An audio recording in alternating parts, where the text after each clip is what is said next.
ಭಾರತದ ಸುಶಿಕ್ಷಿತೆಯೊಬ್ಬಳು 100 ಕೋಟಿಗೂ ಹೆಚ್ಚು ಆಸ್ತಿಯನ್ನು ತ್ಯಜಿಸಿ ನಿತ್ಯಾನಂದ ಸ್ವಾಮಿಯ ಕೈಲಾಸದಲ್ಲಿ ಸೇವೆಗೆ ನಿಂತಿದ್ದಾರೆ.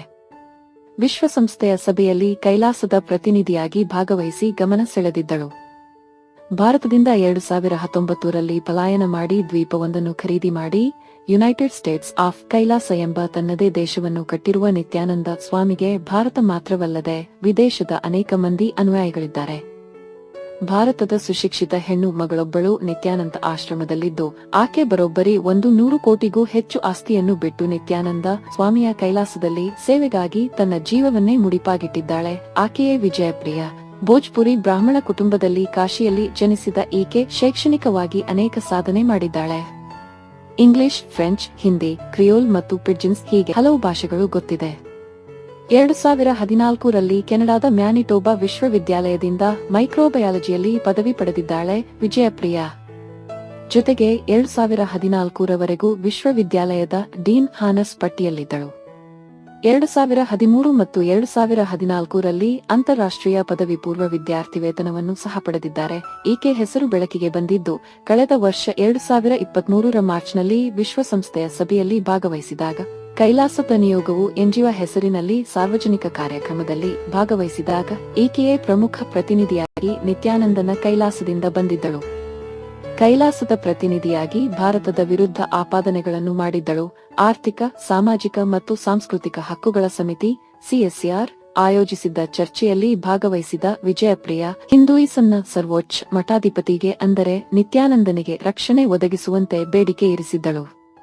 ಹಿಂದೂ ಸನಾತನ ಸಂಪ್ರದಾಯಗಳನ್ನು ಪುನರುಜ್ಜೀವನಗೊಳಿಸಿದ್ದಕ್ಕಾಗಿ ನಿತ್ಯಾನಂದನಿಗೆ ಕಿರುಕುಳ ನೀಡಲಾಗುತ್ತಿದೆ. ಅವನದ್ದೇ ತವರು ದೇಶದಲ್ಲಿ ಅವನಿಗೆ ನಿಷೇಧವಿದೆ ಎಂದಿದ್ದಳು.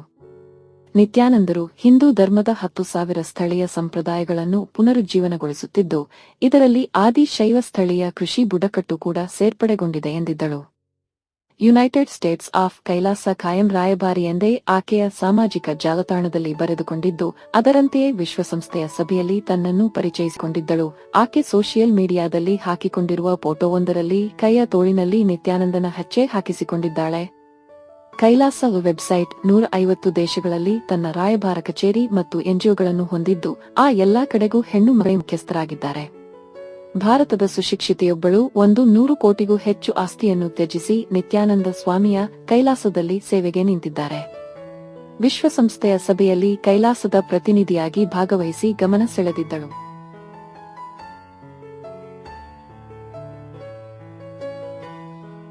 ವಿವಾಹದ ನಂತರ ಅಕ್ರಮ ಸಂಬಂಧ ಇಟ್ಟುಕೊಳ್ಳುವುದು ತಪ್ಪಲ್ಲ.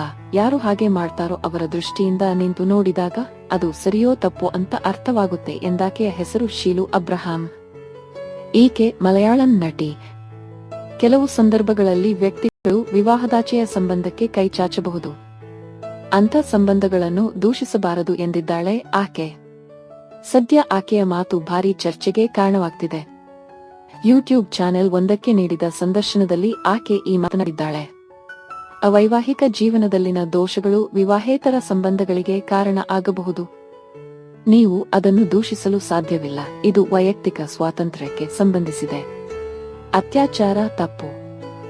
ಆದರೆ ಲೈಂಗಿಕ ಸಂಬಂಧ ಇಬ್ಬರ ಒಪ್ಪಿಗೆಯಿಂದ ನಡೆದಿದ್ದರೆ ಏನೂ ತಪ್ಪಿಲ್ಲ. ಆದರೆ ಇಷ್ಟಪಟ್ಟು ಹಲವಾರು ಬಾರಿ ಲೈಂಗಿಕ ಕ್ರಿಯೆಯಲ್ಲಿ ತೊಡಗಿಸಿಕೊಂಡ ನಂತರ ಅತ್ಯಾಚಾರದ ದೂರು ನೀಡುವುದು ಸರಿಯಲ್ಲ ಎನ್ನುವುದು ಆಕೆಯ ಮಾತು.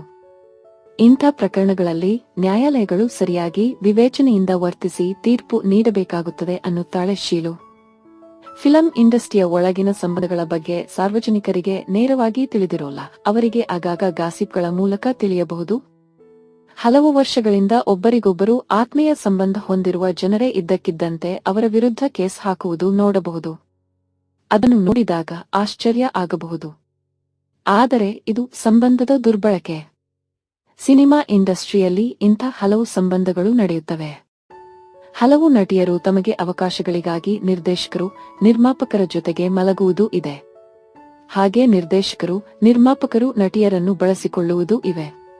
ಆದರೆ ಇದೆಲ್ಲ ಸಾಮಾನ್ಯ ಸಂಗತಿ ಎಂದು ತಿಳಿಯಬಾರದು. ಇಂಥ ಘಟನೆಗಳು ವಿರಳ ಎನ್ನುತ್ತಾಳೆ ಆಕೆ. ವಿವಾಹದಾಚೆಗಿನ ಸಂಬಂಧಗಳಲ್ಲಿ ಪುರುಷರು ಎಷ್ಟೇ ಸಂಬಂಧಗಳನ್ನು ಹೊಂದಿದ್ದರೂ ಹೇಗೋ ತಪ್ಪಿಸಿಕೊಳ್ಳುತ್ತಾರೆ. ಆದರೆ ಮಹಿಳೆಯರು ಯಾವಾಗಲೂ ಇಂಥ ವಿಷಯಗಳಲ್ಲಿ ಜಾಗರೂಕರಾಗಿರಬೇಕು. ವಿವಾಹೇತರ ಸಂಬಂಧಗಳಿಗೆ ಹೋಗುವವರನ್ನು ನಾನು ದೂಷಿಸುವುದಿಲ್ಲ, ಏಕೆಂದರೆ ಅವರ ಕಡೆಯಿಂದ ಯಾವುದೋ ಒಂದು ಕಾರಣ, ಒತ್ತಡ ಇರುತ್ತದೆ. ನಾವು ಹೊರಗೆ ನಿಂತು ಅವರ ಸ್ಥಿತಿಯನ್ನು ನೋಡಿದರೆ ಅವರದು ನಮಗೆ ತಪ್ಪೆಂದು ಕಾಣುತ್ತದೆ. ಆದರೆ ನಮಗೆ ಕಾಣುವುದು ನಿಜವಲ್ಲ, ಸತ್ಯ ಇನ್ನೇನೋ ಇರುತ್ತದೆ ಎಂದಿದ್ದಾಳೆ ಆಕೆ. ಮಲಯಾಳಂ ನಿರ್ದೇಶಕ ಒಮರ್ ಲುಲು ಎಂಬಾತನ ಮೇಲಿರುವ ರೇಪ್ ಕೇಸ್ ಬಗ್ಗೆ ನಟಿ ಪ್ರತಿಕ್ರಿಯಿಸುತ್ತಾ ಈ ಮಾತೆಲ್ಲ ಹೇಳಿದ್ದಾಳೆ. ಒಮರ್ ಲುಲು ಒಳ್ಳೆಯವನೋ ಅಲ್ಲವೋ ಎಂದು ಯಾರೂ ಖಚಿತವಾಗಿ ಹೇಳಲು ಸಾಧ್ಯವಿಲ್ಲ. ಪುರುಷರು ಮತ್ತು ಮಹಿಳೆಯರ ನಡುವಿನ ಸಂಬಂಧಗಳು ಇಂದು ಸಾಮಾನ್ಯವಾಗಿವೆ. ಒಂದು ಕಾಲದಲ್ಲಿ ಪ್ರೀತಿಯಲ್ಲಿದ್ದವರು ಸಂಬಂಧ ಹಾಳಾದಾಗ ದ್ವೇಷದಿಂದ ಇಂಥ ಆರೋಪ ಮಾಡುತ್ತಾರೆ ಎಂದಿದ್ದಾಳೆ.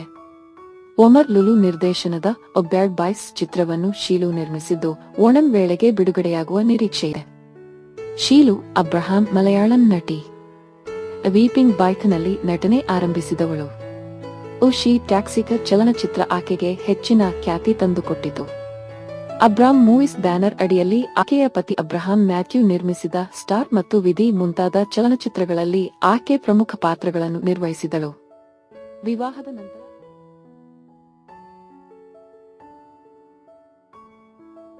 ಇಲಿಯಾನಾ ಒಂದು ಕಾಲದಲ್ಲಿ ಟಾಲಿವುಡ್ ಇಂಡಸ್ಟ್ರಿಯಲ್ಲಿ ಟಾಪ್ ಹೀರೋಯಿನ್ ಆಗಿದ್ದರು. ಸ್ಟಾರ್ ಹೀರೋಗಳಿಗೆ ಜೋಡಿಯಾಗಿದ್ದ ನಟಿ ಸಿನಿಮಾ ಇಂಡಸ್ಟ್ರಿಯಿಂದಲೇ ಬ್ಯಾನ್ ಆಗಿರುವುದು ಗೊತ್ತೇ ಇದೆ. ಆದರೆ ಯಾಕೆ ತೆಲುಗು, ತಮಿಳು ಸಿನಿಮಾಗಳಲ್ಲಿ ಇಲಿಯಾನಾಗೆ ನಿಷೇಧ ಹೇರಿದ್ದು ಗೊತ್ತಾ? ದೇವದಾಸು ಚಿತ್ರದ ಮೂಲಕ ತೆಲುಗು ತೆರೆಗೆ ಪರಿಚಯವಾದವರು ಮುಂಬೈನ ಈ ಇಲಿಯಾನಾಗೆ ತೆಲುಗಿನಲ್ಲಿ ಸಾಲು ಸಾಲು ಆಫರ್ಗಳು ಬಂದವು. ಕಡಿಮೆ ಸಮಯದಲ್ಲಿ ಸ್ಟಾರ್ ಡಮ್ ಗಳಿಸಿದ ಈ ಚೆಲುವೆಗೆ ನಂತರ ತಮಿಳು ಮತ್ತು ಹಿಂದಿಯಲ್ಲಿ ಸಾಲು ಸಾಲು ಅವಕಾಶಗಳು ಬಂದವು. 2006ರಲ್ಲಿ ದೇವದಾಸು ಚಿತ್ರದ ಮೂಲಕ ತೆಲುಗು ಚಿತ್ರರಂಗಕ್ಕೆ ಕಾಲಿಟ್ಟ ಇಲಿಯಾನಾ ಒಂದು ದಶಕದಿಂದ ಹಿಂತಿರುಗಿ ನೋಡಿರಲಿಲ್ಲ. ಮಹೇಶ್ ಬಾಬು, ಜೂನಿಯರ್ NTR, ಅಲ್ಲು ಅರ್ಜುನ್, ಪ್ರಭಾಸ್, ರವಿತೇಜ ಮುಂತಾದ ತೆಲುಗು ತಾರೆಯರೊಂದಿಗೆ ಇಲಿಯಾನಾ ತೆರೆ ಹಂಚಿಕೊಂಡಿದ್ದಾರೆ. ಆದರೆ ಇಲಿಯಾನಾ ಅವರು ಭಾರೀ ಬೇಡಿಕೆಯಲ್ಲಿದ್ದ ಸಮಯದಲ್ಲಿ ಇದ್ದಕ್ಕಿದ್ದಂತೆ ತೆಲುಗು ಚಿತ್ರರಂಗವನ್ನು ತೊರೆದರು. ಇಲಿಯಾನಾ ಮಾಡಿದ ಒಂದು ಕೆಲಸದಿಂದಾಗಿ ತೆಲುಗಿನಲ್ಲಿ ಮಾತ್ರವಲ್ಲದೆ ತಮಿಳು ಸಿನಿಮಾಗಳಲ್ಲೂ ಇಲಿಯಾನಾ ಬ್ಯಾನ್ ಆಗಿದ್ದರು. ನಿರ್ಮಾಪಕರ ಸಂಘದ ಸದಸ್ಯರೊಬ್ಬರು ಸಂದರ್ಶನವೊಂದರಲ್ಲಿ ಹೇಳಿದ್ದು, ನಟಿ ಇಲಿಯಾನಾ ತಮಿಳು ಚಿತ್ರ ನಿರ್ಮಾಪಕರಿಂದ ಮುಂಗಡವಾಗಿ 40 ಲಕ್ಷ ರೂ. ಆದರೆ ದಿನಾಂಕಗಳನ್ನು ನೀಡಿಲ್ಲ, ಕೊಟ್ಟ ಹಣ ವಾಪಸ್ ಬಂದಿಲ್ಲ. ನಿರ್ಮಾಪಕರು ನಮಗೆ ದೂರು ನೀಡಿದ್ದರು. ಕರೆ ಮಾಡಿ ವಿಚಾರಿಸಿದೆವು. ಆಗ ಇಲಿಯಾನಾ ಹೇಳಿದ್ದು, ನಾನು ಡೇಟ್ಸ್ ಕೊಟ್ಟೆ, ಆದರೆ ನನ್ನ ಡೇಟ್ಸ್ ಬಳಸಿಲ್ಲ. ನಂತರ ನಿರ್ಮಾಪಕರ ಸಂಘ ಎಲ್ಲಾ ಲಾಗ್ಶೀಟ್ ತೆಗೆದಾಗ ಅಡ್ವಾನ್ಸ್ ತೆಗೆದುಕೊಂಡ ನಿರ್ಮಾಪಕರಿಗೆ ಕೊಟ್ಟ ಡೇಟ್ಸ್ನಲ್ಲಿ ಇಲಿಯಾನಾ ಮತ್ತೊಂದು ಸಿನಿಮಾದಲ್ಲಿ ನಟಿಸಿದ್ದಾರೆ ಎಂದು ತಿಳಿದು ಬಂದಿದೆ. ಕೂಡಲೇ ನಟಿಯನ್ನು ಬ್ಯಾನ್ ಮಾಡಿದೆವು ಎಂದು ಹೇಳಿದರು. ನಮ್ಮ ನಿಯಮದ ಪ್ರಕಾರ ಅಡ್ವಾನ್ಸ್ ತೆಗೆದುಕೊಂಡ ನಂತರ ಚಿತ್ರದ ಸೆಟ್ಗೆ ಬಂದು ನಟಿಸಬೇಕು. ಆದರೆ ಮುಂಗಡ ಹಣ ಪಡೆದು ಚಿತ್ರ ಆರಂಭವಾಗಲಿಲ್ಲ. ಕಲಾವಿದರು ಚಿತ್ರದ ಸೆಟ್ಗೆ ಬರಲಿಲ್ಲ, ಹಾಗಾಗಿ ಮುಂಗಡ ಹಣ ವಾಪಸ್ ನೀಡಬೇಕು. ಇದು ನಿಯಮ ಎಂದರು. ಅಡ್ವಾನ್ಸ್ ತೆಗೆದುಕೊಂಡು ಡೇಟ್ಸ್ ಕೊಟ್ಟು ಅದೇ ದಿನಾಂಕದಂದು ಬೇರೆ ಚಿತ್ರದಲ್ಲಿ ನಟಿಸುವುದು ಅಪರಾಧ ಎನ್ನುತ್ತಾರೆ ನಿರ್ಮಾಪಕರು. ಇಲಿಯಾನಾ ನಿಷೇಧಕ್ಕೆ ಒಳಗಾದಾಗ ಅವರು ವಿಜಯ್ ಅವರ ತಮಿಳು ಚಿತ್ರ ನನ್ಬನ್ ನಲ್ಲಿ ನಟಿಸುತ್ತಿದ್ದರು. ತಮಿಳಿನಲ್ಲಿ ಇದು ಆಕೆಯ ಕೊನೆಯ ಚಿತ್ರವಾಗಿದ್ದು ಆಕೆಯ ಮೇಲೆ ನಿಷೇಧ ಹೇರಲಾಗಿದೆ ಎಂದು ನಿರ್ಮಾಪಕರು ತಿಳಿಸಿದ್ದಾರೆ. 2012ರ ನಂತರ 6 ವರ್ಷಗಳ ಕಾಲ ಇಲಿಯಾನಾ ತೆಲುಗು, ತಮಿಳು ಸಿನಿಮಾಗಳಲ್ಲಿ ನಟಿಸಿರಲಿಲ್ಲ. ಇಲಿಯಾನಾ ತನ್ನ ಭಾರತೀಯ ಪೌರತ್ವವನ್ನು ತ್ಯಜಿಸಿ 2014ರಲ್ಲಿ ಪೋರ್ಚುಗೀಸ್ ಪೌರತ್ವವನ್ನು ಪಡೆದರು. 2023ರಲ್ಲಿ ಇಲಿಯಾನಾ ಅಮೆರಿಕನ್ ನಟ ಮೈಕೆಲ್ ಡೋಲನ್ ಅವರನ್ನು ವಿವಾಹವಾದರು. ಇಲಿಯಾನಾ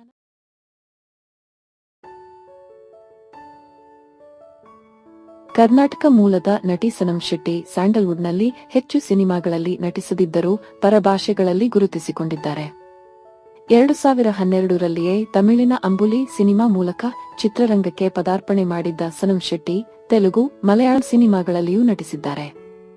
2018ರಲ್ಲಿ ತೆರೆಗೆ ಬಂದ ಅಥರ್ವ ಚಿತ್ರದ ಮೂಲಕ ಕನ್ನಡಕ್ಕೂ ಬಂದಿದ್ದರು. ಇದೀಗ ಇದೇ ನಟಿ ತಮಿಳು ಸಿನಿಮಾರಂಗದಲ್ಲಿನ ಕಾಸ್ಟಿಂಗ್ ಕೌಚ್ ಕರಾಳತೆಯ ಬಗ್ಗೆ ಮಾತನಾಡಿದ್ದಾರೆ. ಮಲಯಾಳಂ ಚಿತ್ರರಂಗದಲ್ಲಿ 17 ರೀತಿಯ ಲೈಂಗಿಕ ಕಿರುಕುಳಗಳು ನಡೆಯುತ್ತಿವೆ ಎಂಬ ಜಸ್ಟಿಸ್ ಹೇಮಾ ಸಮಿತಿ ವರದಿ ಬೆನ್ನಲ್ಲೇ ಮತ್ತೆ ಕೆಲ ನಾಯಕಿಯರು ಸಿನಿಮಾ ಇಂಡಸ್ಟ್ರಿಯಲ್ಲಿನ ಕಾಸ್ಟಿಂಗ್ ಕೌಚ್ ಬಗ್ಗೆ ಪ್ರತಿಕ್ರಿಯಿಸುತ್ತಿದ್ದಾರೆ. ಕನ್ನಡದ ನಟಿ ಸನಂ ಶೆಟ್ಟಿ ಕೂಡ ಈ ಬಗ್ಗೆ ಆಘಾತಕಾರಿ ವಿಚಾರವೊಂದನ್ನು ಹೇಳಿ ತಮಗಾದ ಅನುಭವ ತೆರೆದಿಟ್ಟಿದ್ದಾರೆ. ತಮಿಳು ಇಂಡಸ್ಟ್ರಿಯಲ್ಲಿ ಯಾರಾದರೂ ಹಾಸಿಗೆ ಹಂಚಿಕೊಳ್ಳಲು ಕರೆದರೆ ಹೋಗಲೇಬೇಕೇ ಹೊರತು ಇಲ್ಲ ಎನ್ನಲು ಅವಕಾಶವೇ ಇಲ್ಲ ಎನ್ನುವ ಮೂಲಕ ತಮಿಳು ಚಿತ್ರೋದ್ಯಮದ ಬಗ್ಗೆ ಬಾಂಬ್ ಸಿಡಿಸಿದ್ದಾರೆ. ಸನಂ ಶೆಟ್ಟಿ ಏನಂದ್ರು? ಮಲಯಾಳಂ ಚಿತ್ರರಂಗದಲ್ಲಿ ಕಿರುಕುಳದ ಕುರಿತು ಹೇಮಾ ಸಮಿತಿ ವರದಿ ನೀಡಿದ ನಂತರ ಸನಂ ಶೆಟ್ಟಿ ಹಿಂದೂಸ್ತಾನ್ ಟೈಮ್ಸ್ ಜೊತೆ ಮಾತನಾಡಿದ್ದಾರೆ. ಈ ಕಾಸ್ಟಿಂಗ್ ಕೌಚ್ ತಮಿಳು ಇಂಡಸ್ಟ್ರಿಯಲ್ಲಿಯೂ ನಡೆಯುತ್ತಿದೆ ಎಂದು ಹೇಳಿದ್ದಾರೆ. ಜಸ್ಟಿಸ್ ಹೇಮಾ ಸಮಿತಿಯ ವರದಿಯ ವಿವರ ನನಗೆ ತಿಳಿದಿಲ್ಲ, ಆದರೆ ಈ ಕ್ರಮ ಚೆನ್ನಾಗಿದೆ. ಇಂತಹ ವರದಿಯನ್ನು ತಂದ ಜಸ್ಟಿಸ್ ಹೇಮಾ ಸಮಿತಿ ಮತ್ತು ಕೇರಳ ಸರ್ಕಾರಕ್ಕೆ ಧನ್ಯವಾದಗಳು. ತಮಿಳು ಚಿತ್ರರಂಗದಲ್ಲಿಯೂ ಇದೇ ರೀತಿಯ ಘಟನೆಗಳು ನಡೆಯುತ್ತವೆ. ಇಲ್ಲ ಎಂದು ನಾನು ಹೇಳಲಾರೆ.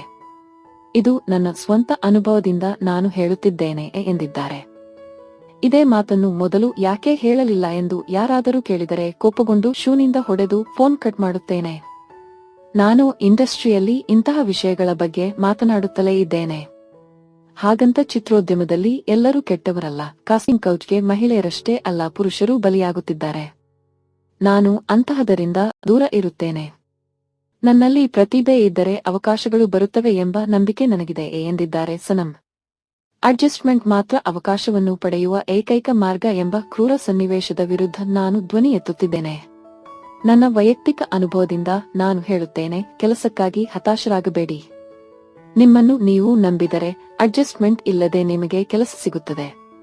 ಈ ವಿಚಾರದಲ್ಲಿ ನಾನು ಸೇರಿ ಈ ಕರಾಳತೆಯನ್ನು ಅನುಭವಿಸಿದವರು ಮುಂದೆ ಬರಬೇಕು. ದಯವಿಟ್ಟು ಮುಂದೆ ಬಂದು ಅಂತವರನ್ನು ಬೇಲಿಗೆಳೆಯಬೇಕು. ಚಿತ್ರೋದ್ಯಮದಲ್ಲಿ ಮಹಿಳೆಯರಲ್ಲಿ ಒಗ್ಗಟ್ಟಿನ ಕೊರತೆ ಇಲ್ಲ ಎಂಬುದನ್ನು ತೋರಿಸಬೇಕು. ಈ ಹೋರಾಟಕ್ಕೆ ಪುರುಷರು ಬರಲಿ ಎಂದು ನಾವು ಕಾಯಬೇಕಾಗಿಲ್ಲ. ನಮಗೂ ಸಾಕಷ್ಟು ಸಾಮರ್ಥ್ಯವಿದೆ. ನಾವು ನಮ್ಮ ಪರವಾಗಿ ನಿಲ್ಲಬೇಕು ಎಂದಿದ್ದಾರೆ ಸನಂ. ಹೇಮಾ ಸಮಿತಿಯ ವರದಿ ಏನು? ಮಲಯಾಳಂ ಇಂಡಸ್ಟ್ರಿಯಲ್ಲಿ ಕೆಲಸ ಮಾಡುತ್ತಿರುವ ಮಹಿಳೆಯರ ಮೇಲಿನ ಲೈಂಗಿಕ ಕಿರುಕುಳದ ಆರೋಪಗಳ ಬಗ್ಗೆ ನ್ಯಾಯಮೂರ್ತಿ ಹೇಮಾ ಸಮಿತಿ ವಿಚಾರಣೆ ನಡೆಸಿ ವರದಿ ನೀಡಿದೆ. ಈ ವರದಿಯನ್ನು ಕೇರಳ ಸರ್ಕಾರ ಕಳೆದ ಸೋಮವಾರ ಆಗಸ್ಟ್ 19 ಬಿಡುಗಡೆ ಮಾಡಿದೆ. ಉದ್ಯಮದಲ್ಲಿ ಅವಕಾಶಗಳಿಗಾಗಿ ಹಲವು ಮಹಿಳೆಯರು ಹಾಸಿಗೆ ಹಂಚಿಕೊಳ್ಳಬೇಕಾಯಿತು ಎಂದು ವರದಿ ಸ್ಪಷ್ಟವಾಗಿ ಹೇಳಿರುವುದು ಗಮನಾರ್ಹ. ಈ ವರದಿಗಳಿಗೆ ಮಲಯಾಳಂ ನಟರಾದ ಟೊವಿನೋ ಥಾಮಸ್ ಮತ್ತು ಪಾರ್ವತಿ ತಿರುವೋತ್ ಪ್ರತಿಕ್ರಿಯಿಸಿದ್ದಾರೆ. ಟೊವಿನೋ ಕಠಿಣ ಕ್ರಮಕ್ಕೆ ಆಗ್ರಹಿಸಿದರೆ ಇಂಡಸ್ಟ್ರಿಯಲ್ಲಿ ಇನ್ನೂ ಪ್ರಬಲ ಲಾಬಿ ಇದೆ ಎಂದು ಪಾರ್ವತಿ ಬಹಿರಂಗಪಡಿಸಿದ್ದಾರೆ. ಈ ವರದಿಗೆ ಬಾಲಿವುಡ್ ನಟಿ ತನುಶ್ರೀ ದತ್ತಾ ಕೂಡ ಪ್ರತಿಕ್ರಿಯಿಸಿದ್ದಾರೆ. ಬಾಲಿವುಡ್ ನಟ ನಾನಾ ಪಾಟೇಕರ್ ಮತ್ತು ಮಲಯಾಳಂ ನಟ ದಿಲೀಪ್ ಸಾಯಿಕೋಲಾ ಹೆಸರನ್ನು ಹೇಳಿದ್ದಾರೆ. ದಿಲೀಪ್ ವಿರುದ್ಧ ಲೈಂಗಿಕ ಕಿರುಕುಳ ಆರೋಪದಡಿ ಹೇಮಾ ಸಮಿತಿಯನ್ನು ರಚಿಸಲಾಗಿತ್ತು. ಆದರೆ ಈ ಎಲ್ಲಾ ಸಮಿತಿಗಳು ಮತ್ತು ವರದಿಗಳು ನಿಷ್ಪ್ರಯೋಜಕವಾಗಿವೆ ಎಂದು ತನುಶ್ರೀ ಅಭಿಪ್ರಾಯಪಟ್ಟಿದ್ದಾರೆ. ಮಲಯಾಳಂ ಚಿತ್ರರಂಗದಲ್ಲಿ ಕಿರುಕುಳದ ಕುರಿತು ಹೇಮಾ ಸಮಿತಿ ವರದಿ